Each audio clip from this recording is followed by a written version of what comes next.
This is the On to Mark Wrestling Podcast. Kick back and hang with your hosts, Kayode, Lewis, and Joel. Let's mark out. Another week of pro wrestling talk coming at you from On the Mark Wrestling Podcast. I'm with the fellas. We are live, baby. Welcome to the show. Welcome to episode 103. Give it up for us, man. Keeping the content going, keeping the content hot. Check us out on Instagram, YouTube, Facebook, TikTok, all those things. And check us out. I gotta correct you real quick. Oh, it's actually episode 104. 104. Wow. I even wrote it. God, yeah, 103 sounded kind of weird. I'm like, yeah, you're like, right. Wait a minute, let me check that. My bad. You know, right? Episode 104. There we go. Right. Episode 104. We're back, y'all. Fellas, we got some stuff to talk about. The world of pro wrestling keeps giving us gems. Yes. And we're going to bring these gems to the show. We, the three-man booth, we're back. Lewis was on sabbatical hiatus, but he's graced our stage again. Lewis, how you doing, brother? Doing the work and living the life. But we're the coolest motherfucking wrestling podcast out there on the planet. Tell him. No. What's up, Joe? How you doing, bro? I gotta agree, Lou. I know we're on the show, so we're kind of patting ourselves on the back here, but ain't nobody cooler than this three-man group right here. I'm just saying. Yes. Come on. Listen, if we don't big ourselves up, who else is? That's Preach. True. Preach. It's true. We're the three-man band. Yeah. Listen, that's what we are. Listen, but fellas, let's jump right into it, man. I want to get into AEW and All Out versus WWE and Wrestlepalooza. Fellas, we got to talk about this. AEW got so shook that they changed the start time of their show to 3 p.m. Listen, I don't know about you on a Saturday or whenever. Is this Sunday or Saturday? Saturday. A Saturday at 3 p.m. Your boy's usually out running errands, doing life stuff. You know what I'm saying? You running a pay-per-view, and then what's crazy about it, the people who bought tickets now had to change plans because it got changed to 3 p.m. Fellas, where are you at with this all-out Wrestlepalooza? WWE looks like they're stacking the hell out of this card. And AEW's All Out is starting to shape up pretty well, too. Should Tony Khan have changed the start time and just go up, we're going head-to-head, man on man, and we're gonna do it the right way and just battle? Where you guys at with it? Joe, what do you think? I mean, I see both ways, right? Like, yeah, I think, if you want to compete, then you probably shouldn't move the show time. And it does suck for the fans who had plans already around the show time starting at 8. Because it is in Toronto, so there might be people traveling to Toronto for this show. Yeah. So it probably does screw over some of your fans there. Yeah. But I do think Tony Khan has kind of changed his way of thinking when it comes to these type of things now. It seems like he's realized he's not in competition anymore with WWE. I think he's kind of taken a step back, realized like, hey, as a company, we're not there yet. We're running smaller arenas. We don't really want to compete with WWE, not at this moment. So I kind of see that point of view. I see him being like, you know what? I don't want to compete for the time. Let's put the show on early. That way fans could watch both. I mean, yeah, if I was him, I would probably think about just keeping it at that time. But he might have ran the numbers. He is a numbers guy, and he might have thought, you know what, we're not going to have good pay-per-view buys because they're still on that pay-per-view business, So good point. It might be like, hey, if we run it at this time, then people are going to have to choose between turning on ESPN if they already have ESPN, or paying $50 for this show at that same time, he might have ran the numbers and was like, you know what, let me just move this show up. So I see both sides, but I do agree it does kind of suck for those fans who had plans already for that show. Where you at with it, Lou? What you think, man? Did Tony like he backed out too early, or do you agree with Joel that maybe he just realized pay-per-view model, we just not gonna get the numbers if we try to go head to head to Wrestlepalooza, especially on ESPN and especially with some of the matches they announced? What you think? I'm kind of in agreement with Joel. Like, I'm 50-50 on it, because on one side, I think it's great, right? Because it's fun with the counter programming. One company versus another company. You got big stars all around, and it's great wrestling content for everybody. But I don't think Tony Khan necessarily made the wrong decision, because you really can't compete with WWE. It doesn't matter if it's AEW. And mind you, AEW is the second biggest promotion in North America. But it doesn't matter what company you are. You cannot compete with WWE in terms of straight up viewership, social media attraction, celebrity attraction, not to mention. Their revenue is through the roof because Through of the the roof. inflated ticket prices, which we'll get to a little bit later on in this episode. But it's almost like Tony Khan didn't he didn't wave the white flag, so to speak. But I think he's just playing it smart, you know? Yeah. In this age where everything happens so quickly, as far as moments, viral shit, news on social media, it didn't make sense to have All Out go on at the same exact time as Wrestlepalooza. It just, and he's a businessman, and he knew this, like Joel hit on. He probably ran the numbers and is like, it probably makes more sense for us to give ourselves a little bit of a head start. So we'll run our pay-per-view for 3, 4, 4.5 hours, let that kind of marinate a little bit, let people talk about it. And then when Wrestlepalooza is well on its way, people they're going to be talking about AEW, but obviously their attention is going to go more towards WWE. But at least we would have already ran a solid pay-per-view, because it's going to be solid. It's AEW. That's part of their brand. They always deliver with the pay-per-views. So, at that point, we would have delivered a banging main event or a good undercard, blah, blah, blah, and people are already buzzing. So going into Wrestlepalooza, it is what it is.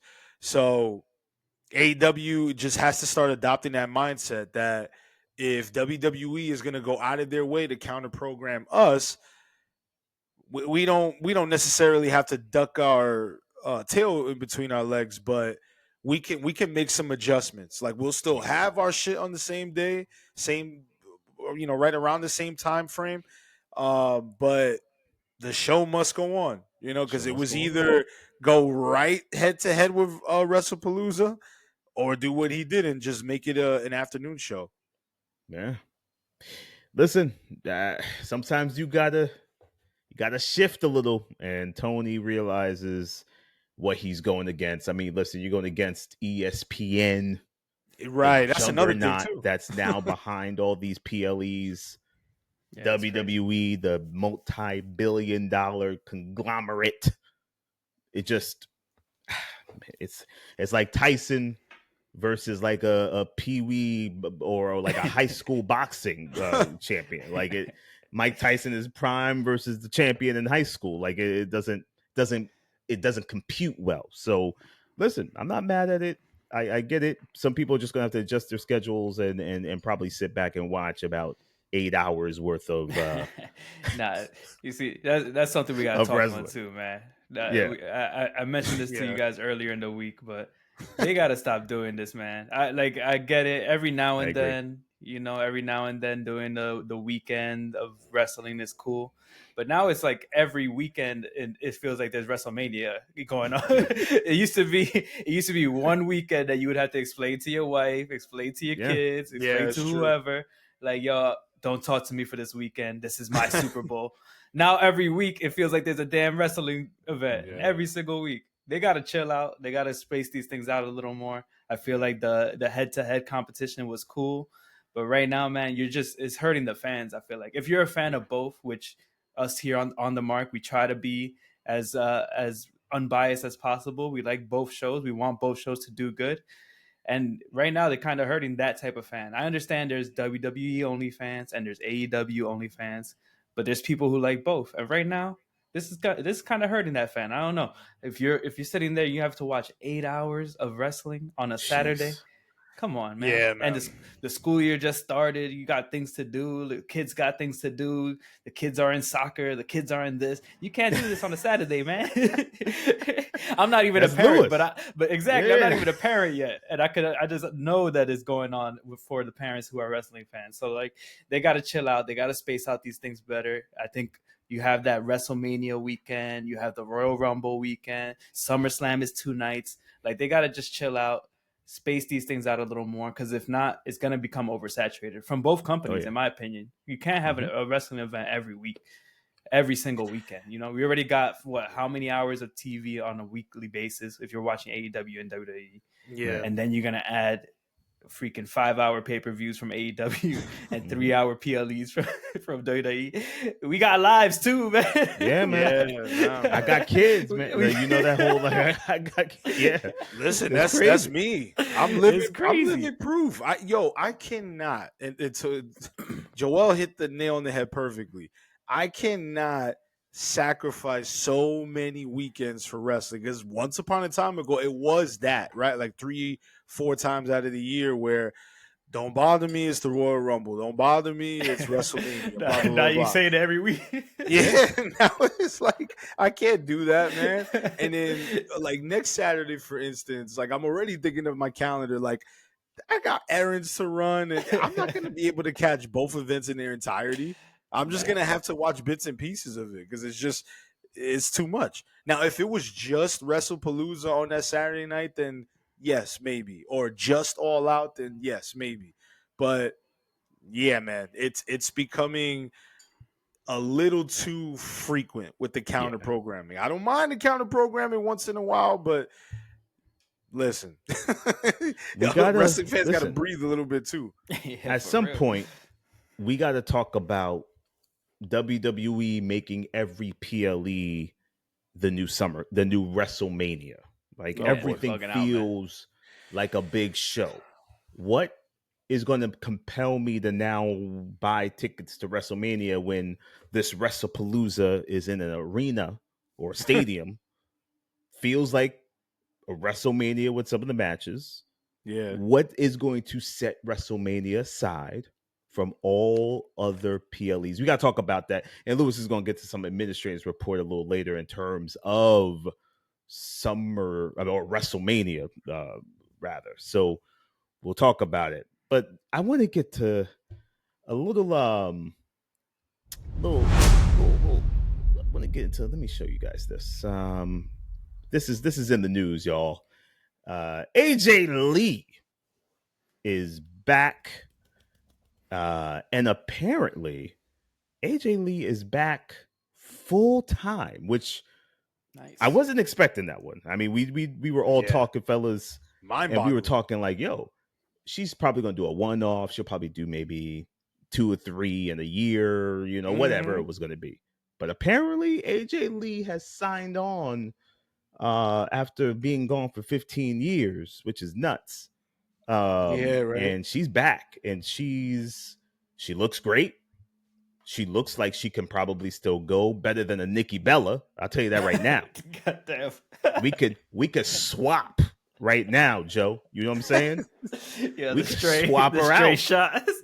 We could swap her out. Nikki Bella is crazy. She didn't even catch the string. She just caught the full-on assault from I'm Kayode. telling you right now, fellas, and you know you agree with me.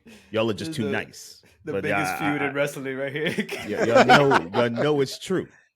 Nikki Bella feels like she was plopped out of the early 2000s or mid 2000s and put into 2025 to pretend that she's still that person from the mid 2000s, and it ain't working. It ain't connecting. She's not getting the same reactions. And AJ came out and that roof almost blew off. People want to see AJ, people like AJ, whatever. But Nikki ain't doing it for me, baby. I don't know. She's not cutting it. Now, Lou, what do you think, man? AJ being back, is it a game changer for the women's division? We got a lot of dream matches that we could possibly do, but does this change the tide of where the women's division flows into? What you think? I think time will tell if it's going to be a needle mover or whatever, but it definitely helps that she's CM Punk's wife, and CM Punk is one of the most, if not the most popular person on the WWE roster right now, because he's so beloved. Here's my thoughts on AJ Lee. It took for that return on Friday, with the reactions on social media from podcast hosts and content creators, for me to really internalize just how impactful AJ Lee was for a specific generation, a specific audience. And the return was it was predictable. I mean, oh yeah, if you're smart enough, you knew that she was going to return on SmackDown. They dropped too many hints leading up to it. They were in Chicago. They set the stage perfectly for that return.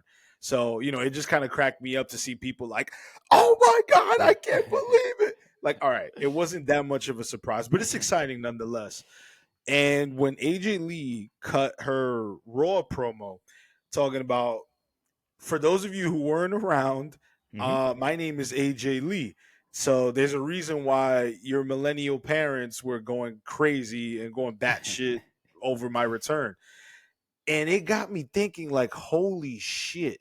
Like, the last time she was in the company, my son was a year old. Like, he was a baby. Yeah. Wow. And like, if my son, he's 11 now, so if he was an actual wrestling fan, he watched the product, kept up with it, and I was a big fan of AJ Lee, he'd be looking at me like, wow, like, what was so special about this woman? But that's a whole generation that had gone by that she influenced. Roxanne Perez was a huge AJ Lee mark. It's very well documented. She emulated her with the attire, even like her earliest look when she started out in the indies.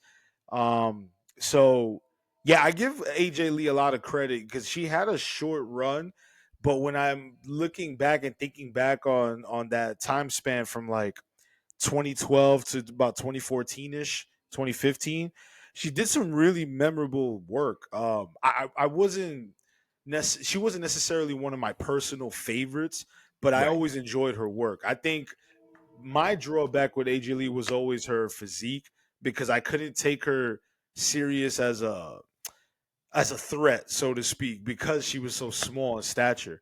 But she was a pretty good worker. She was very entertaining, and it's good to have her back. It's refreshing, and she can have some really good, some fun matches. You got Bayley, you got Becky, you got Bianca Belair, you got Rhea Ripley, you got Roxanne Perez, right? You got Raquel Rodriguez. Like, the list goes on and on and on of the people that she can face. And it was very surprising that it was actually a 3-year deal. I thought it was going to be 3 years. Like, wow. Yeah, I thought she was going to work through maybe WrestleMania, sign like a 1-year contract, and then go about her business. But no, this is a long-term thing. So, good for her. She looks healthy. She looks phenomenal. Yeah. And she's very endearing with the WWE audience. Remember, the people who are out here doing the podcast and reminiscing on that shit, they were kids when she was at the time. True. I mean, we were adults, but they were kids, man. So it's good to see that kind of a talent that's that likable have that kind of impact. Joe, where you at with it, with the AJ Lee return, man? Yeah, man, it's crazy because just like adding on to what Lewis is saying, like, it's almost like that era is now the nostalgia that people are looking for, right? Like, I feel like us growing up, we were more ruthless aggression, attitude era, or even like the golden era, like the late stages of it. Yeah. And now that era of, I don't even know what that era is, like the reality era, I think they called it back then, the PG era, whatever it was. I think it's PG era. Yeah, like once it turned PG, and we see the Cena retirement tour happening right now, and everybody, all these adults in the audience are marking out because Cena was their Hogan basically. Yeah. And now AJ Lee's back and Punk is back, and there's like, oh my god, these are my favorites from when I was a kid. And it's crazy because like Lewis said, we were all adults watching that at the time. And AJ Lee was a little glimmer of like hope during that time. I feel like she was someone who I tuned in for. I think I did want her to get more opportunities back then, just because she was one of the few women wrestlers who was actually able to go. She seemed like she actually could talk on the mic as well. She had good storylines. At one point, she was like the prominent like storyline on Raw, like when she had the whole Daniel Bryan, CM Punk angle. Yeah, that was like, fun. So yeah, like she could definitely go. She definitely is used to the spotlight. So I think it's gonna be a pretty good like opportunity for these new wrestlers, Roxanne, Tiffy, Stephanie Vaquer, all of these people here. We're gonna see them do some matches with someone who's from a bygone era, but I think AJ Lee's gonna be able to show off those chops that she wasn't able to back then, just because they were doing like 3-minute diva matches back then. Right. So now they're doing whole pay-per-views, like whole pay-per-views. Yeah, they got the Evolution pay-per-view. Like, I'm sure she's gonna be at that next year if they do it again. She could have a major match there. We could see her potentially main eventing a WrestleMania down the line if the story is good enough, you know. So like, it's cool. There's so many things that she wasn't able to do. Like, we've had War Games matches, women's War Games matches since she's been gone. Like, all types of, literally, we had women main event WrestleMania since she's been gone. So there's a whole lot of things that she probably never would have thought would be possible during her time. So it's cool that she's back and she's able to experience that now. And yeah, it does seem like a nice little jolt for the women's division. I don't know if it's going to be like a big needle move or anything, but I do think it's going to be cool to see her feud with Becky Lynch for that brand new Intercontinental Championship that needs some establishment. So it'll be cool to see someone like her going after that title instead of automatically going for that main title. But so like, I think it's a good look, man. I think there's not many wrestlers out there anymore that are going to be shocking to return. So like, her coming back is like one of those like we never thought would happen type things. So that's cool. So definitely didn't see that coming. Yeah, with AJ Lee being back in the ring. And I mean, listen, she was saying all throughout her career after WWE, she had no intentions, it was no desire to go back. And I believed her. Like, it wasn't one of those things where it was like, it was like it was a work. No, she just was straight up a shoot. She was not going back. And I think the next thing we critique her on is how her in ring still upholds, man. I don't want to take. Listen, you don't want to ship her out. I don't want to do her like I did Nikki. I don't want to get there. But if she forces my hand, I'm going to have to do a whole segment on the Haters Club, and I don't want to do that. But let me tell you. She definitely makes CM Punk more for me. She makes CM Punk more tolerable. You know what I'm saying? Because I'm not that crazy about Punk these days, but I think it's gonna be beneficial for him having AJ Lee by his side. Oh yeah, and it's been beneficial for Seth and Becky. Oh, they're now they're now heels. Like, especially Becky's doing probably the best character work I've ever seen her do. I was gonna say Kayode. I know you've never been a Becky Lynch fan, but you gotta give Becky her props because she is doing some great stuff right now. I'm giving Becky show some love. Giving Becky some love because Lewis, you're right. From the baby steps of this podcast, I have been trashing Becky for a long time. She just doesn't do it for me. But this Becky, the obnoxious, telling people to shut up and all that, like, just this Becky seems uninhibited, going out, no script, just kind of like ripping and letting her go. And it feels like to me, the back was like, yo, you got full creative control. Do you? Yeah. Just, get to A, B, C, and D. Mm-hmm. You know what I'm saying? So big ups. I'm liking this. I'm actually really looking forward to this match, to tell you the truth. Should be fun. WrestlePalooza may be appointment viewing, but we'll see, fellas, because that is also my wife's birthday. And as you heard today, she is aware that there is a 9-hour wrestling extravaganza happening on that Saturday. And she's going to do everything in her power to not make that happen. So you about to be in the doghouse, bro. She was like, I heard you. I thought she had headphones. That was the last message we heard from him today, too. She's like, I heard you. I was like, yeah, okay. Oh shit. I'm not doing anything then. Thank you. Just wanted to confirm. But let's get into it, fellas. Let's get into it. We got to talk about, man, your boy keeps catching strays, man. Tony Khan is just getting it from all angles. Yo, is he a booker? Picture is too funny, man. He's not a booker. Is he good? He's just a boy with a lot of money playing with his toys that he bought and all this stuff. Then you got Bully Ray coming out saying the boys don't respect you. That you are not a booker.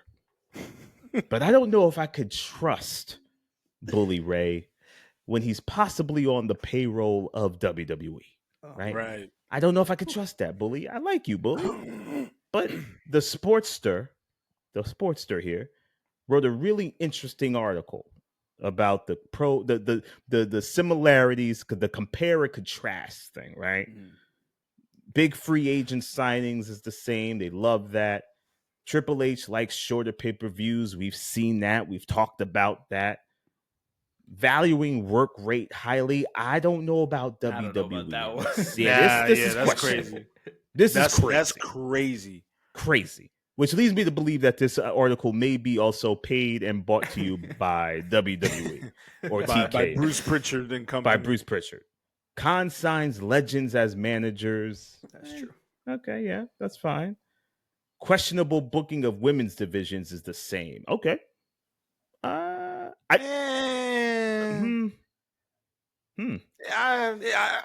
guess I think for that it depends on what period of time you're talking about. Yeah, that's true. Because AEW's women's division has gotten a little better over the past year or so. Definitely. And then different, with Triple H wants long title reigns, which I do love.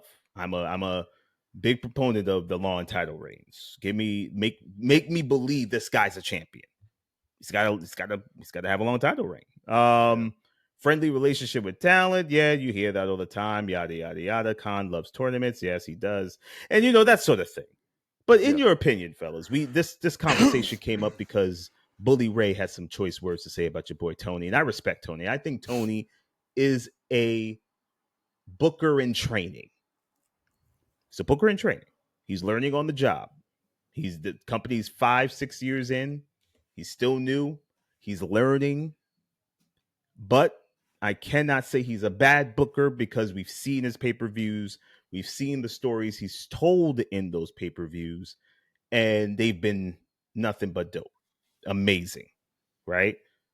Can he use a little more development? Of course, Tony. Tony can use a little more development. Tony needs a guy. He needs a guy right next to him to be like, yo, I don't think you should do that. Maybe we should go this way. Maybe we should go that way. Vince had Bruce. He had Kevin Dunn. He had people. Yep. Triple H has Bruce Pritchard now. Who's Tony's guy? I think Tony needs a guy to be the person he can play off of. Maybe he has that guy. I don't know. But in your opinion, fellas, is Tony Khan a bad booker? No. We calling him a bad booker? What you guys call no. Joe, what you think first? Joe, you go first. I think Tony Khan is a good booker. I think we got to give him way more credit than these podcasters, these WWE legends contracts Yeah. podcasters be giving him credit. Because I also think it's just some of these guys, they just have to be straight up and say, you know what, this product isn't for me. And I think if more people said that, they wouldn't have these complaints. I think a lot of people are used to Vince McMahon style booking. They want Vince McMahon style stories. They want less action in the ring. They want more storytelling, more 20-minute promos to start off the show. Like that's what they're used to. And then when they go and they watch AEW and it starts off like tonight, for example, on Dynamite, started off with a banger between Josh Alexander and Hangman Adam Page. No promo, just straight into a match with your world champion, showing that he's the best. Yeah, that's completely different style of booking from WWE, and I think people see that, and people like Bully Ray are like, "Where's the story here? Where's the story?" And it's like, yo, the story could be told in the ring. The story could be told through wrestling because the name of the damn company is All Elite Wrestling. So that's the most important thing. The wrestling. It's supposed to be the best wrestling that you watch on weekly TV. And they do a good job of that. And I think when people say he's a bad booker, it kind of just takes away that all these stories that we've seen over the past 6 years that AEW has been able to accomplish. We've had the redemption of Hangman coming the first time he won the world title. We've had the John Moxley storyline that people shitted on for the first half of the year. And then towards the end, they were like, wow, this is actually a pretty good story that culminated at an incredible All-In that Lewis was able to attend. And he saw the crowd go crazy when Hangman won that title. So obviously, if he's felt that shit. Yeah. Obviously, if people are in attendance, people are coming to your shows, people want to see things happen, people want to see title changes happen, you're booking a good show. I think people just have a very like by the numbers used to way of how they think booking should be. And to be fair, maybe he does need some people around him. I know he does have Danielson helping him out every now and then. I believe Chris Hero is also working backstage now, as well as Christopher Daniels. So you got some of these great wrestling minds. You got Jerry Lynn in the company. You have Dean Malenko. You have a lot of guys who know what wrestling is, but they're all, for the most part, work rate style guys. Right. So I think that might be what it is. We're used to the stories that a Bruce Pritchard or a Vince McMahon would tell, and we're not used to this more like PWG style, ROH style that these guys all kind of grew up on, and that's what they want to emulate at the end of the day. So like, yeah, it's not your traditional American wrestling show, and I think that's why people like Bully Ray are like, he's not a good booker. Yeah. But like, I always say, like, these guys who have these podcasts, these old wrestlers that have these podcasts, their favorite thing to say is like, fans shouldn't talk about the wrestlers. They shouldn't talk about the wrestling in the ring. We don't know. I hate that. We don't know what it's like unless you're in the ring. But then I feel like the same should go for the booking. They've never been in the positions. Bully Ray did for a short period. Bully Ray did book ROH, and it was one of the worst times in ROH history. He booked some terrible shows. Talk about it. So I'm like, if you don't know what you're talking about, you shouldn't talk either. It's obvious that Tony Khan has had a successful run. He has the HBO deal. He has pay-per-view buys that are in the 100,000 range every single pay-per-view. He has a successful business. So yes, it's not WWE. And like we said earlier in this episode, he at this point, it will never be WWE. It will never compete with WWE. WWE is Coca-Cola. It's Kleenex. It's the name brand, right? When you think of wrestling, you think of WWE. So we all, as fans, need to take a step back and realize it's okay if the show is not for you. And I think if Bully Ray just was honest with himself, and he just said, you know what? I tried watching this. It's just not for me. That's all he has to say. And that's totally fine. Joe, well spoken, Joe. Lou, what you think, man? Yeah, I mean, Bully, Bubba, whatever. He's entitled to his opinion, obviously. Everyone's entitled to their opinion. But, you can't. It's funny because he praised AEW when they started the residency in Philly. He said that it had a great feel, all of the shows. It felt intimate. It was very nostalgic, very well done, blah, blah, blah. Wait, Tommy Dreamer said that or Bully Ray? Anyway, whatever. Bully Ray. Busted Open, they all commented and praised on it, right? But then like the following week, he's just shitting on Tony Khan. So it's like, which one is it? Like, is he? You only want to praise him if he's doing like nostalgic ECW hardcore stuff. You got to give. It is difficult. I don't care how much money you have. It is very difficult to start a pro wrestling promotion from scratch. He had the benefit of hooking up with the Young Bucks and all of that, but it is very hard to start a company and maintain it and expand it to have a core audience. And they've only been around for 6 years, but look at what they've been able to accomplish in those 6 years. And I got to say, some of the most fun wrestling events that I've attended in the last 6 years since AEW's existence have been at AEW shows. It's just a different type of vibe. And Joel made a great point that everyone who has grown up watching wrestling has traditionally watched what they view as pro wrestling. They're accustomed to a certain presentation, which is the WWE presentation. So if you have them watch New Japan, if you have them watch AAA pre-WWE TakeOver, if you have them watch anything outside of WWE, then it kind of feels weird to them because it's just not the same presentation. Doesn't have the same type of big budget theatrical stuff, right? It doesn't have the 10 to 15 minute opening promo for every show. Stuff like that.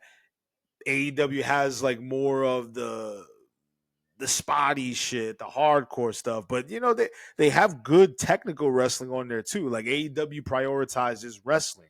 That's what Hangman Page said in his promo. All AEW is all elite wrestling. So yes, they can be sports entertainment to a certain degree, but it's not going to be the same presentation as WWE. And people just have to come to terms with that. It is an alternative. So for people to just be like, oh, Tony Khan doesn't know what he's doing, like according to whose criteria? Exactly. According to whose criteria? So are you comparing him to Vince McMahon? Because if Vince McMahon was the be-all, end-all booker, then none of us would have complained for a decade straight that we need another wrestling company. You remember how exciting it was in 2019 when AEW was starting up?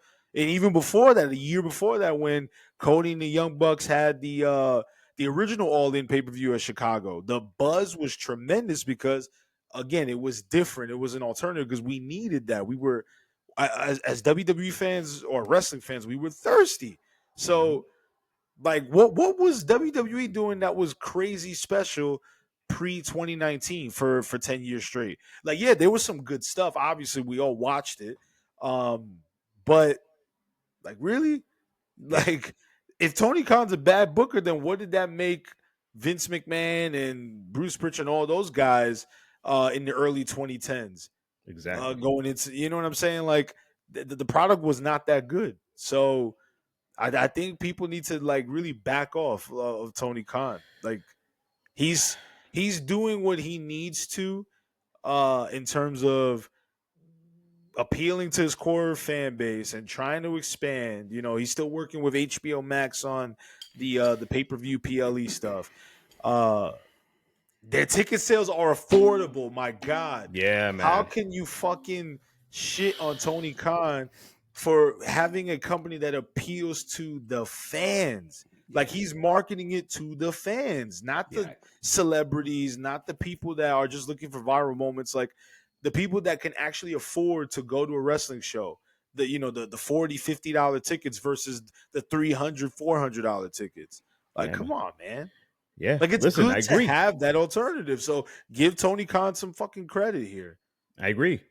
Because those MSG Raw tickets, the cheapest seat was at like $400.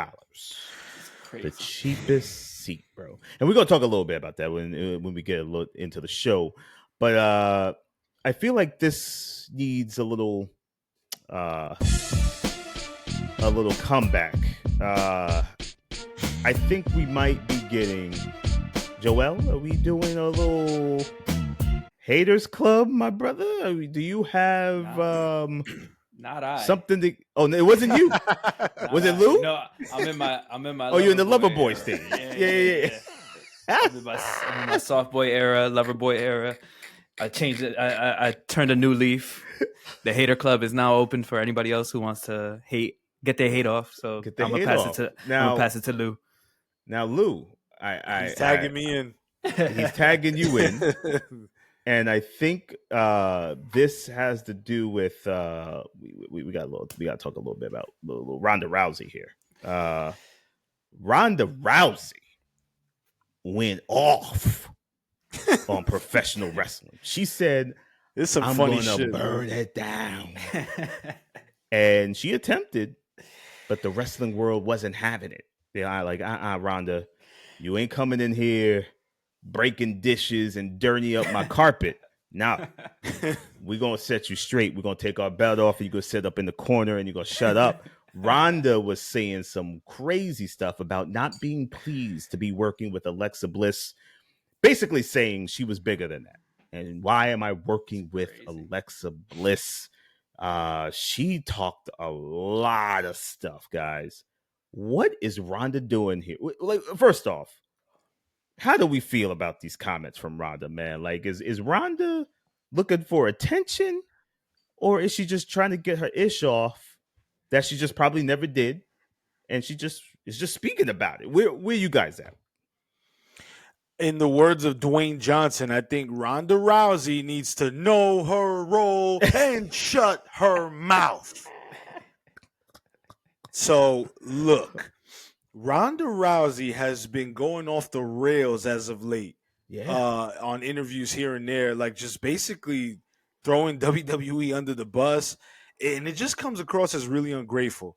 I got to give a shout out to what inspired me to go off on Ronda Rousey a little bit in the Haters Club segment was I saw what Peter Rosenberg and Stat Guy Greg were saying on Cheap Heat. Shout out to those guys. But it caught my attention because I was like, man, they are 100% right about the points that they were making. And to kind of paraphrase pieces of their segment, it was like she came in from a different universe. She was an MMA fighter. She was the biggest UFC star in the world. But you're you coming from a different universe. Now you're coming into pro wrestling. This is sports entertainment. It's not real combat. It's a different type of audience. So you're not welcome here until you prove yourself. When she came, she had a 1-year contract, and within that year, she was handed everything on a silver platter. She got a women's title run, and she main evented WrestleMania. And you got to work with some of the biggest names in the company at the time. Sasha Banks, Alexa Bliss, Becky Lynch, Charlotte Flair, Nia Jax. Like, are you kidding me?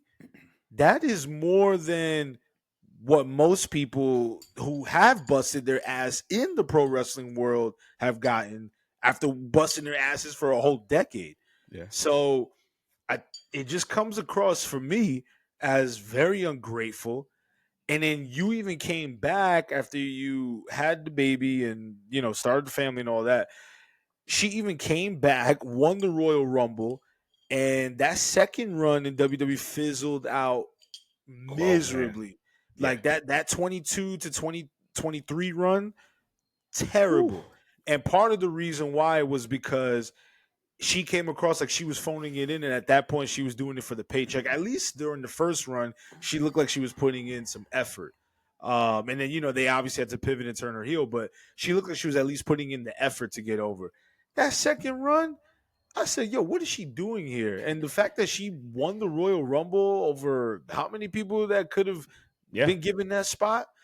So when she makes comments like, how dare they book me to work against Alexa Bliss? Like, okay, who else were, Alexa Bliss was one of the bigger female stars during that summer. So, like, shut the fuck up. Yeah. Like, really? Like, I don't know how else to say it. Like you don't, Yeah. you were handed everything. That's Handed. the thing. You were handed everything. So what are you complaining about? You got your bag, and you got like you headlined 2 WrestleManias. You won a Royal Rumble, and you got to work with some of the biggest names. And Peter Rosenberg had also mentioned the gimmick. They gave you were allowed to use Roddy Piper's gimmick. Yeah, Like yeah, from and you also had a theme song that Costs a lot of I'm money. sure wasn't cheap Yeah. to get the rights to. I mean, really? So Yeah. that's my hater segment. I'm not gonna talk any more about it, but I just wanted to bring attention to that because I don't like when people, let's put it this way. I don't first of all, I'm not crazy about celebrities entering the world of wrestling. Yeah, I agree. But I especially don't like it when they don't show at least a tad bit amount of reverence for it after they leave. yeah. You know, Mhm. I respect Bad Bunny and Jelly Roll and guys like that because they respect the craft. And Ronda Rousey right now, she's just coming across like she doesn't respect the craft, and she was doing it for a paycheck. Like I don't know what her intentions are with coming out and saying all of these things. I don't know. It's just very strange and unwarranted, really, in my Yeah. opinion. Like I don't know who pissed her off backstage, but if we never see Ronda Rousey in the WWE or a wrestling ring again, Oh, you I'm think I'm good. gonna lose sleep over that? Come on. Oh yeah. Joe, where are you at? Do you have any thoughts about this Ronda Rousey? Yeah, I mean, I kind of missed the whole Ronda Rousey run. I wasn't watching WWE during that time period, so like I don't even really know like what the big deal with her being in WWE was. Like I did watch her UFC career, and even that, like she was a good UFC fighter at the time, but she got left behind Oh yeah. as soon as more women started entering UFC and Yeah. more women started training. So I feel like she's just been kind of living off a very short run in UFC, and now she's living off a very short run in WWE. Seems like she's just losing relevance. So now she's just like, I'm gonna talk shit whenever I can because that's the only way she's gonna get headlines now.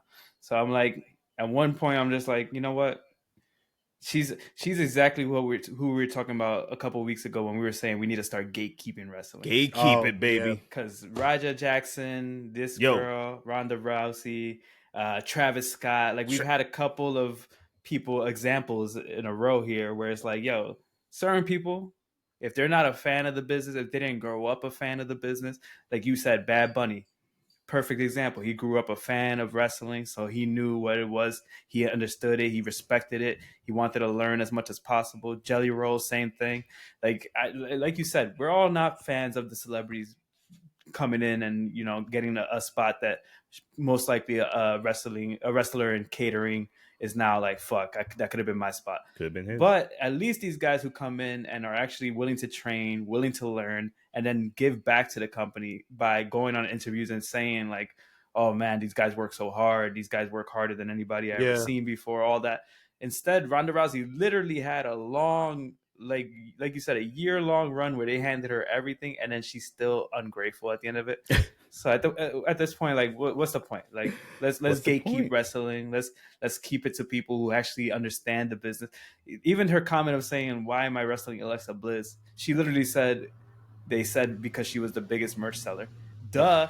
That's what wrestling is. Right. Like we all, and that's some like Mark shit right there. Yeah. To be like, why am I wrestling the person who makes the most money? Like obviously she's making the most money, so they're trying to push you against her so you can make money. Come on, Right, so you can Exactly. make money. exactly. Like, Come on, Ronda.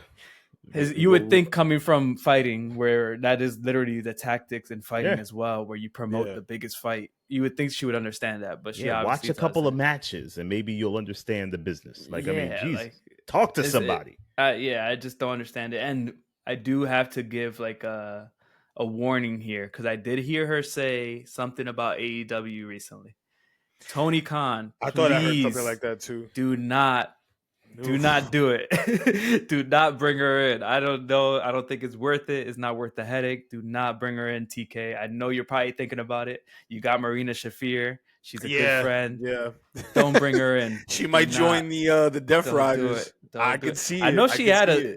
Oof. I remember randomly, like a couple months or years ago, she had a random spot in ROH, and nothing came from it after. Yeah, that was like a complete one-off. Yeah, so I'm like, TK, don't do it. Don't do it right now. It's not good timing. Yeah, not good don't timing. do it, man. Yeah, they would throw tomatoes at her in the ring, bro. Man. Like, bad business. Yeah, that's my warning right there. TK, don't do it. I know you you're know, thinking and he's itching. You know he's thinking about it. He's like, I could get Ronda and counter WWE. And no. You're helping WWE at that point. So. Yeah. No. But yeah, Ronda, listen, here at On the Mark Wrestling Podcast, we want you just to shh and just move to the side, right? We don't want you talking all the time. But we got to talk about something else, man, because we got to get to a special administrator's report. Your boy Lewis is back to give us more insight. What company's going crazy? What company's tripping? Like we got to talk about it. Lewis, where are we going with today's admin report, my brother? Where we're going is Saudi Arabia in 2027. Saudi Arabia. So it was officially announced earlier today that WrestleMania 30, I said 30, you hear me? Woo-hoo. 43, excuse me, is taking place in the land of the Saudis in 2 years. I felt it was inevitable. We've been saying this on the podcast for quite some time. Like, they're getting the Royal Rumble next January. It's only a matter of time before they get the big one, the WrestleMania. So, yeah, there you have it. I'm not crazy about it. I've never been crazy about the WWE Saudi Arabia thing. I'm not going to get into all of that, but they just always felt like throwaway shows to me. Even if they try to make them feel important. This is a further example of how WWE really is pricing out the dedicated fans. Because think about us casual fans. We can barely afford to attend WWE events in the States. Yeah. And we can barely afford to attend WrestleMania in the States. What the fuck do you think is going to happen in 2027? Or rather, next year when the tickets go on sale, to afford Saudi Arabia prices for WrestleMania? Not a lot of casual fans are going to be in attendance. No way. That's going to be on some shit where, like, this announcement is probably going to have lots of people having to start saving money from this point forward as of this recording. Like, if they're really trying to make it to Saudi Arabia in 2027, they're going to have to really budget. Get your income tax money ready. Get your credit cards in order. Like, this is crazy work. Yeah, because that's big money we're talking about. Get the income tax check ready. Yeah. I mean, listen, if you can make it work, God bless you. That's all I can say. But it leads to, my other thing that I wanted to get to with this administrator's report. So WWE, well, TKO outright said in a recent statement, I think it was today or yesterday, they said that Vince McMahon prioritized too much in terms of ticket sales. He prioritized selling tickets to families too much, so they weren't prioritizing their revenue. Whereas now they want to get to where UFC's revenue is in terms of ticket prices, because UFC, that's like boxing, right? To attend one of those events, like that's baller money. You gotta have like money. So that's basically the trajectory of this TKO era, man. Little by little, and this has been the common complaint in 2025 that us, the casual fan, we're getting priced out, but it's becoming a really stark reminder that we need to start appreciating companies like AEW and just other promotions that you can afford to go to, because going to a WWE event, it ain't it anymore in terms of your pockets. You know, Kayode and I, we were blessed. We had the benefit of attending one of the last WrestleManias for the common folk. Yeah. You know, WrestleMania 39 in Hollywood. You know, that was He's like a common man. that was like the beginning of the end of an era, because I feel like after WrestleMania 40, everything just skyrocketed because TKO took over and everything just skyrocketed in terms of price. But yeah, I'll open it up to you fellas, man. Like, what are your thoughts on WrestleMania in Saudi? I mean, we're in trouble. I think we're in trouble. Joe, what you think? What's your thoughts on this WrestleMania in Saudi Arabia? You're gonna sit next to the crown prince? That's what I'm saying. Like, this is crazy. Like, the fact that you're even saying, like, start saving money to go to Saudi Arabia. Start saving money, bro. Yeah, that's crazy work, bro. Oh man, I don't even know where to start with this one, because like, at this point they're showing us their hand, man. Like, they're literally saying, if you're not wealthy, we don't want you anymore, basically. Yeah. And I mean, even for next year's WrestleMania in Vegas, I saw there's like I think front row seats are like $75,000. Come on, bro. 75? 1,000 or 100? No, 1,000. I saw it was like a package, the priority package or whatever. It comes with like your meet and greets and like a cheeseburger and fries. I'm like, what you got? Breakfast with the superstars or some bullshit and all this. For $75,000, you better be paying my goddamn mortgage. 75,000. That's what I'm saying. They're banking on celebrities and rich people who just want to be seen front row. They're trying to be the hot ticket in town. Ever since the Netflix deal, honestly, like we saw the Netflix deal ever since now. Every episode of Raw and SmackDown, they show who's in the front, what celebrities in the front row now, what football players in the front row, what basketball player, whatever town it is. So like, it seems to me like they are these big events: WrestleMania, Royal Rumble, SummerSlam, Survivor Series, all of these like big four events. I think they're going to be these big shows where you're going to have to pay a hefty amount just to get a nosebleed seat now. Damn. So I mean, and if people are willing to pay for it, they're going to keep charging it. So I mean, it is what it is. I think like looking into like where WrestleMania is next year, Las Vegas. They just did Las Vegas last year, and now you're saying 2027 is Saudi Arabia. I have a feeling that those are going to be the two locations for the most part for these big WWE events, at least. Because if you think about UFC, the way UFC does it, most of their events are in Vegas.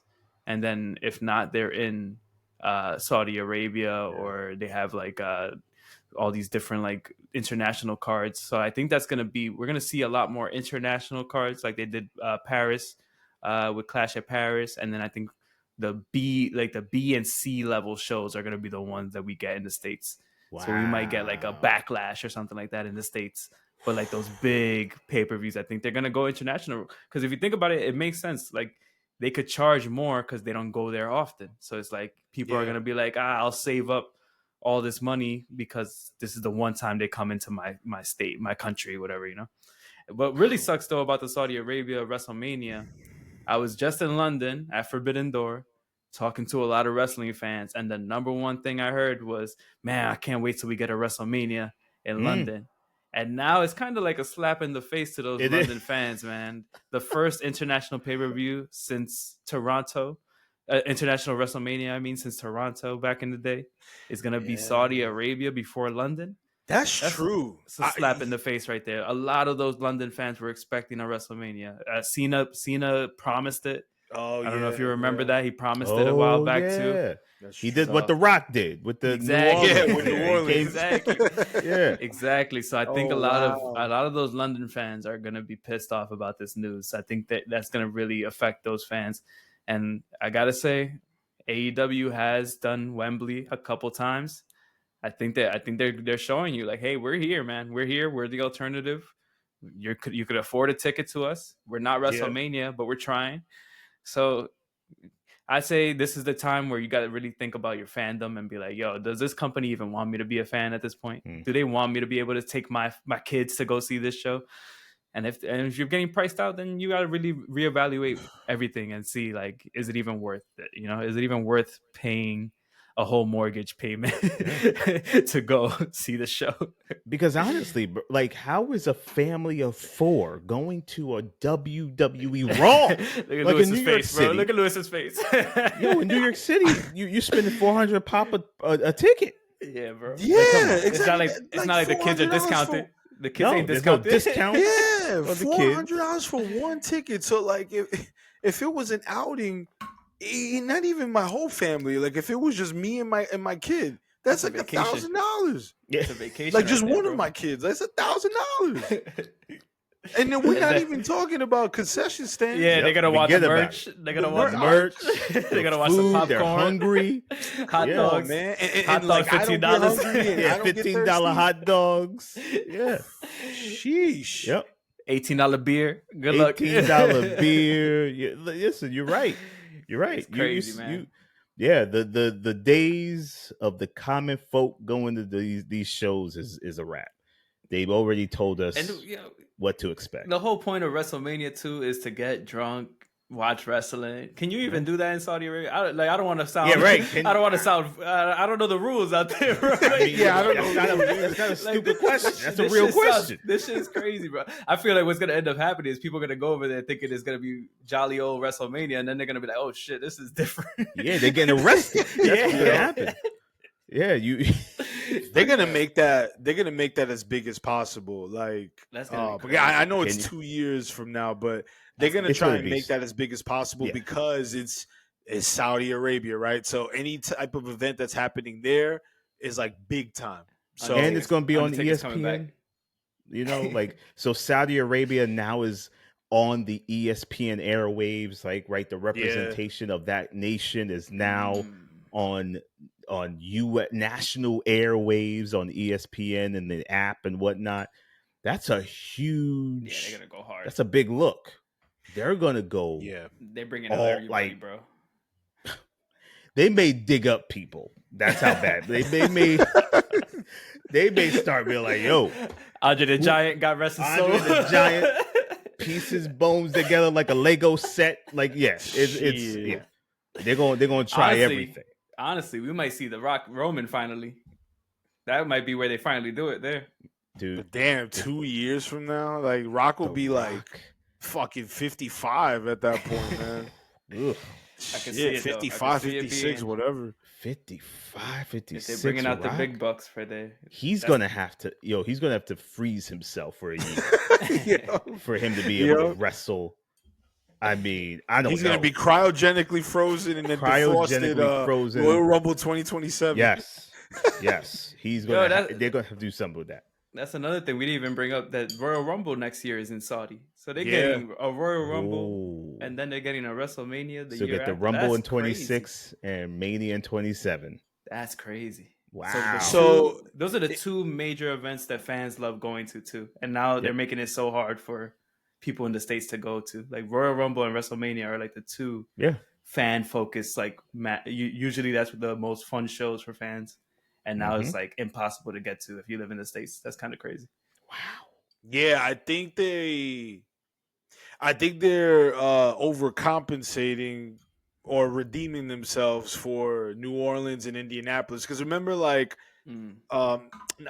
Indianapolis and New Orleans were, those were the cities that were in the running to host Mania and all these things. But now they're doing shit like Wrestlepalooza and isn't New Orleans hosting something? Money in the Bank next year. Oh. Okay, yeah. So there you go. That's the consolation prize for those Yeah. cities. Like, yeah, you can't host WrestleMania, but we'll give you the other ones. Yeah. So where's SummerSlam going to be at next year? I feel like they announced it. Isn't that Indianapolis? Is it Indianapolis? No, I Yeah. think is it?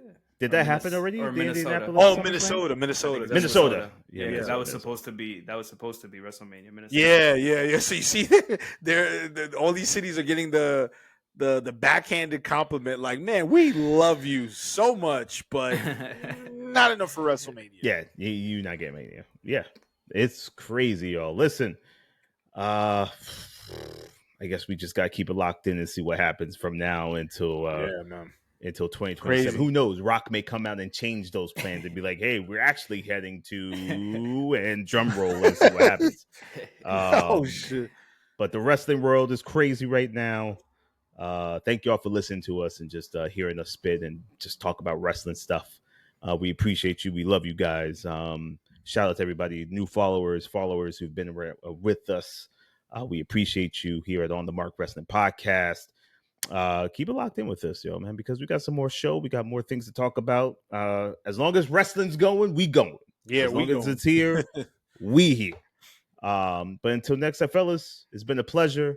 This has been episode 104. Good night and good luck, y'all. Peace out. Peace out, everybody. You have just listened to the On the Mark Wrestling Podcast, a Scriptly adapted production.